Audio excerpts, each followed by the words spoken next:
నాగార్జున సాగర్ నుంచి మొదలుకొని ఖమ్మం జిల్లాలోని టేల్ ఎండ్ చిట్ట చివరి ఆంధ్ర సరిహద్దు వరకు కూడా ఈ పనుల పర్యవేక్షణ ఈ రోజు రేపు చూడాలని మా సహచర మంత్రివర్యులతో పాటు ఈ కార్యక్రమం పెట్టుకోవడం సిమెంట్ లైనింగ్ పనులు ఇవన్నీ కూడా స్ట్రక్చర్స్ అన్ని కూడా స్ట్రెంథన్ చేసే కార్యక్రమం చేస్తా ఉన్నాం. దీని ద్వారా డెఫినెట్ గా చిట్ట చివరి ఆయకట్టుకు నీళ్లు అందించే కార్యక్రమం.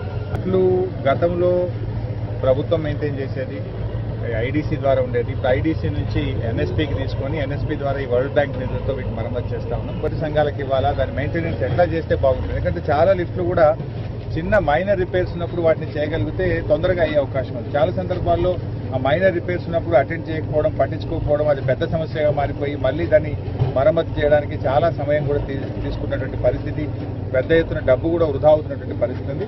మొత్తంగా ఈ సాగర్ లిఫ్ట్ మీద ఏదైతే ఎన్ఎస్పీ లెఫ్ట్ కెనాల్ మీద ఉన్నటువంటి లిఫ్ట్లన్నీ కూడా బాగు చేసి పూర్తి ఆయకట్టును అందించే విధంగా అన్ని చర్యలు కూడా ప్రభుత్వం చేస్తా ఉంది.